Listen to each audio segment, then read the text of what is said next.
From the School of Life Foundation, this is another episode of What You Given, a broadcast based on the invitation, find what brings you joy and match it to the needs of the world.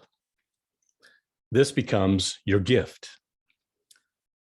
Everyone has something inside of themselves to give, and I want to know, what are you giving? In my interviews, we meet people from all walks of life. I am Jack Rolfe, and on today's show, we have myself. Yes, I felt impressed to share with you just a few thoughts and brief stories from my own life. Normally, I don't like talking about myself, but it just seemed like the right thing to do as we're moving forward with this podcast. I don't have any script today, and I'm just going to move forward and see where this takes us. But I was hoping that you would gain a deeper understanding of what I'm trying to do when I interview people on this podcast and what I hope to accomplish. If you've been listening before, you know that I go through the steps of discovering, developing, and delivering your gift. Discovering comes from inspirational moments throughout your life and other things in your life where you're just kind of led, and I believe divinely led. Then you begin to develop these talents and this knowledge into your mission or into your dream of what you want to accomplish, who you want to become, and what you want to do. And then ultimately you take that and you deliver that gift to the world. Those talents are the things that bring you joy in life. And then you find a need in the world and you match it up, and away you go, and you find added happiness and success as you're doing that, because most often you're lifting the lives of others. And when you're doing that, your own life is automatically lifted up. So as I interview people, I hope to help them discover and get on this path, because mostly we're on the path and we don't even recognize it. And then also, as you, the listeners, that as you continue to listen to our episodes, which come out every Monday, that it will start to spark something inside of you.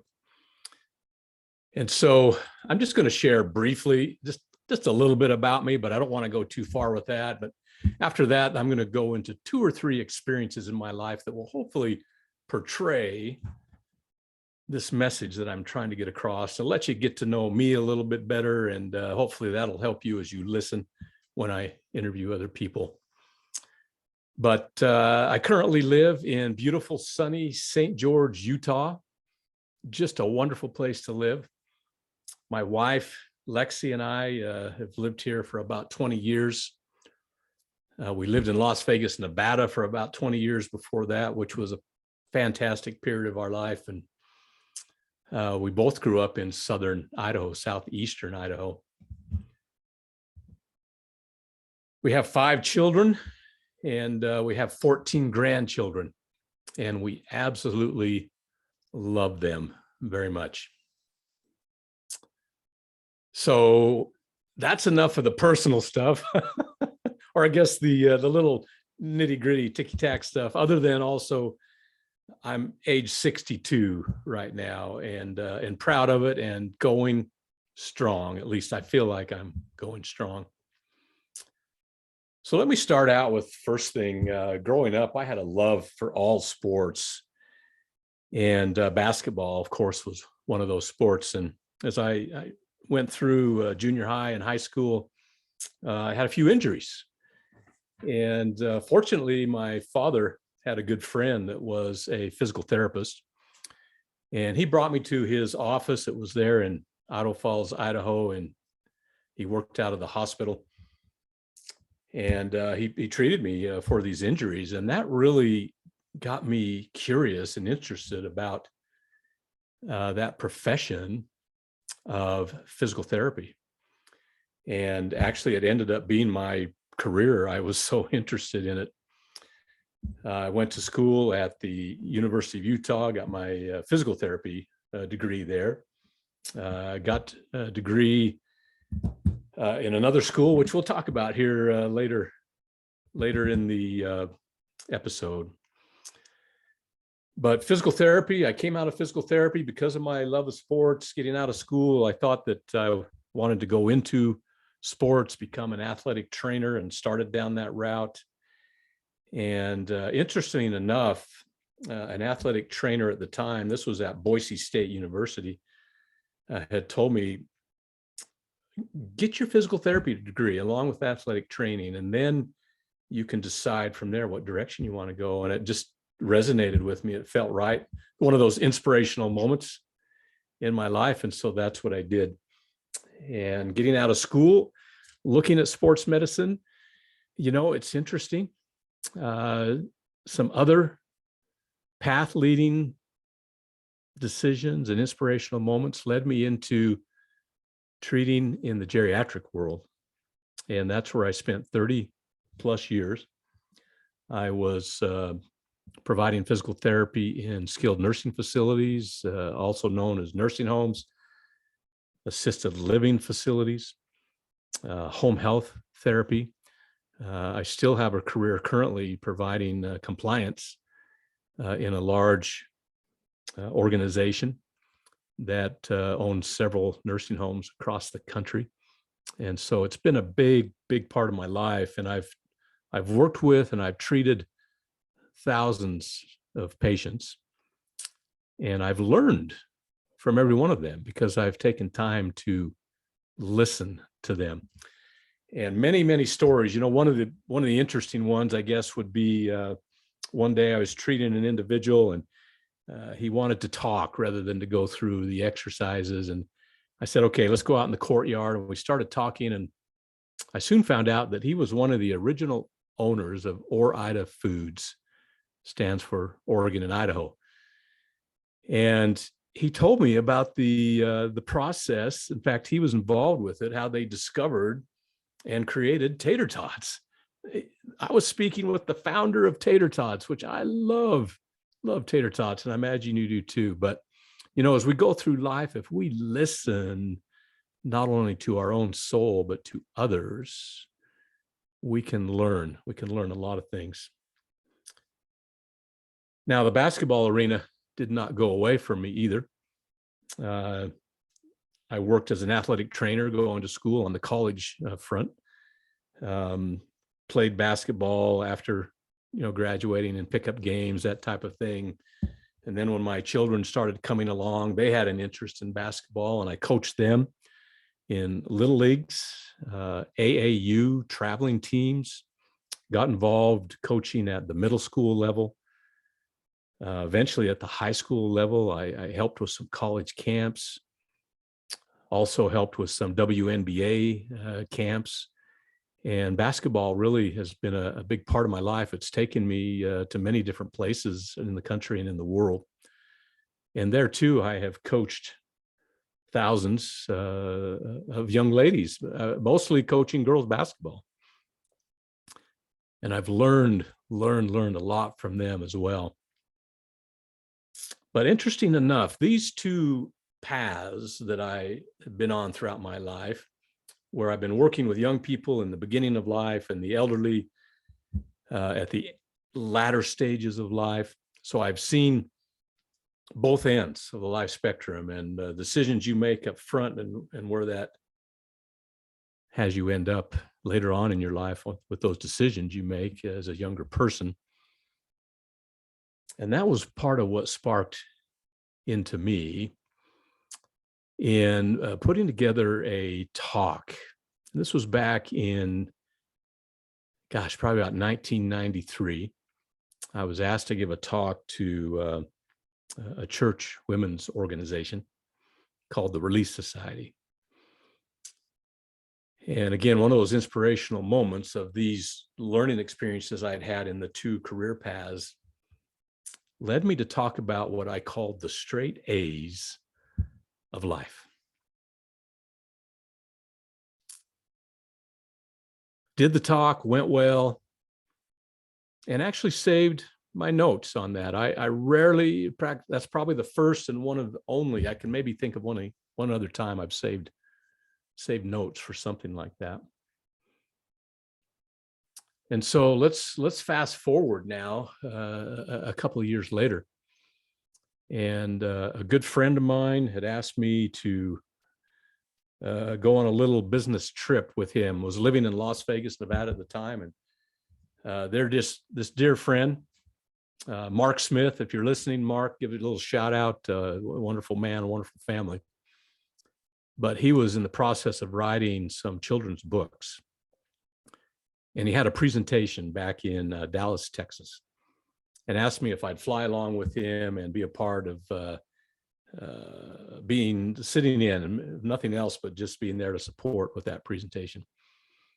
Went out, went well, and on the flight home, and I have since calculated we were probably somewhere over New Mexico. This was between Dallas and Las Vegas. I had one of those inspirational moments. And the thought came to me pretty strongly that I needed to pull out those notes from the Straight A's talk and write a book. And the book would be Achieve Straight A's in the School of Life, which has later become Learn to School Your Toughest Opponent. Just give you a little fast forward there. But wow, I put that off. I put it off to where I could put it off no longer. And finally sat down, I penned the book. There's 10 A's in the School of Life, and it's what we use now in the School of Life Foundation in our curriculum. Published the book and started selling it in the traditional route. And we sold several thousand copies, but I even took a year off from physical therapy, traveling around, speaking wherever I could, getting on any news broadcast I could. And through that, we had presented to a few different youth groups. And ultimately, another one of those moments came in my life where I felt like I needed to develop a foundation, nonprofit foundation, which now is the School of Life Foundation, and actually start donating copies of these books instead of selling them on that traditional route. So did that in 2002. It was officially launched. 2007, we were officially granted our status as a nonprofit, and started moving forward. Started donating the books, and then another divine piece of the path. I was presenting to a youth group, and I didn't know this, but there was a vice principal of a local high school listening to it, and he approached me later and said, "Hey, would you consider teaching those straight A's to our at-risk students after school?" And so we started doing that, and started at one school. It went to 3 schools. It went to 5 schools, and now we've worked with multiple schools. In fact, we're launching in Samoa. We also have talks going on in South Africa. They've been slowed down by the pandemic now, but we've had for-profit companies going forward to help put this program into families and in homes across the country. There's just a lot of growth going on with that, and we feel very humbled, very successful to be part of that process with the School of Life Foundation. Ultimately, we're trying to help youth reach their full potential in life. And in academics, we're always wanting youth to get straight A's, but we seem to forget about teaching them how to get straight A's in life. And so that's what our A's are. And maybe on another episode, I'll walk through those A's. That wasn't my intent of today, but I just needed to share that out there. So we started moving along in this nonprofit world, and I quickly discovered that I didn't know how to run a nonprofit. And of course, I'm trying to run it on the side because I have full-time employment going on, but I was very passionate about it. And that's something you learn when you are discovering your mission and your purpose. It's these talents, these things that you are very passionate about, and you want to get up in the morning and just get working on them and get going on them. And my gift ultimately is hopefully delivering the message that we have with that to the world, just to try to make the world a better place, just trying to do our part. So moving along, and gosh, it's sounding like that broken record, but this divine leading on our path led me to another moment where another physical therapist who had graduated from the University of Notre Dame, Michael Palmieri. And Michael, if you're listening today, a shout out to you as well. You are a wonderful man and you got a great family. And Michael introduced me to Notre Dame. He introduced me to the Play Like a Champion Today organization based out of that university. And I spoke to Kristen Sheehan, the program manager, and Kristen and I have become dear friends. But she invited me back just to give a little presentation in their annual conference one summer. And so I did that. And as I was there, at one of the lunch breaks, I was sitting by an individual that had just graduated the previous year from Notre Dame, the Mendoza College of Business, with a master's degree in nonprofit administration. Boom. Another one of those moments where, the hairs on the back of your neck and the hairs on your arm just stick up. It's like, I need to be a part of that program. And so at that point, right around age 50, again, seemed like, why would I be doing this? But I followed through with it, and I did everything I needed to. Took me 2 or 3 times to go through the process to actually get in, which is similar to one of my favorites from Notre Dame, Rudy. But I did. And over 4 years and attending classes during the summer and then online throughout the year, I lived on campus for a few weeks each summer. Wonderful experience, wonderful university. I gained a vast knowledge of the nonprofit world that's helped me to propel our foundation to a new level. And there's even bigger levels coming. But also introduced me to people from the nonprofit world around the world. Great connections. So it was a big part of my path. And so I do some professional speaking, and one of the things I like to present about is the day that I received my diploma from Notre Dame. And we were inside the Joyce Arena, the basketball arena, and my turn was coming up to walk up onto the stage, and I looked up and saw my picture on the Jumbotron, and I just had this feeling that my life was about to change. And I went up and got my diploma and walked across the stage, and that walk took me 27 seconds. So I talk about how 27 seconds can change your life. In fact, it was 27 seconds was the length of the time that Rudy played in that final football game of his career that brought him some recognition to where he could speak and teach around the world and bless the lives of many. And so it did change my life, because that degree has helped me move forward with many opportunities to touch others' lives. So there you go. There's a few of those things, from basketball to physical therapy, to flying over New Mexico, to walking the halls of the University of Notre Dame, to our School of Life Foundation. And it has all been through recognizing inspirational moments in my life.